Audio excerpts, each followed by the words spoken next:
और दुर्योधन जैसे महाबली की सेना को पराजित करने के बाद महाभारत का विजेता बन गया तो उसे लगने लगा कि ये तो उसका निजी पराक्रम है, उसके बाणों में बल है, पुरुषार्थ है।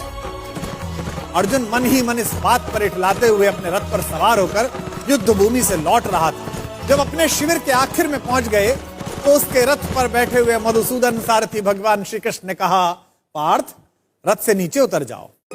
उसने श्री कृष्ण से कहा कि माधव आप सारथी, आप उतर जाइए, मैं भी उतर जाऊंगा। श्री कृष्ण ने कहा, नहीं मित्र, तुमसे कह रहा हूं तुम पहले नीचे उतर जाओ।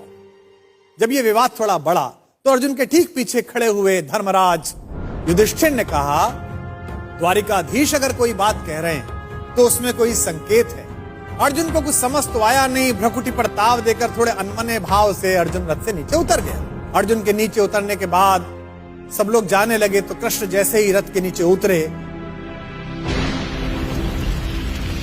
रथ में एक भयंकर विस्फोट हुआ और रथ छोटे छोटे टुकड़ों में बट गया। विजय का सिंहासन सामने देख रहा था जो अर्जुन, जिसके सिर पर विजय का ताज था, उस अर्जुन ने पलट कर देखा तो माधव मुस्कुरा रहे थे और रथ जल रहा था।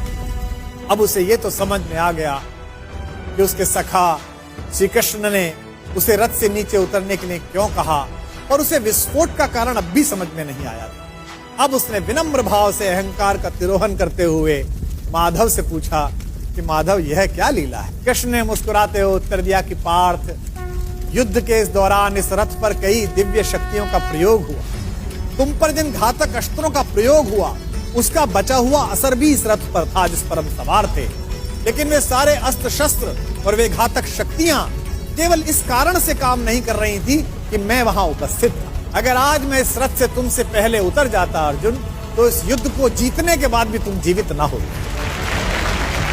अर्जुन की आंख खुल गई, उसे यह एहसास हुआ कि विश्व की जिस सबसे बड़ी विजय को वो अपना निजी पराक्रम मान रहा है, वो केवल उसकी उपलब्धि नहीं बल्कि उसमें ईश्वर के उस अंश की सद्भावना है जिसे मधुसूदन भुवन मोहन कन्हैया कहा जाता है।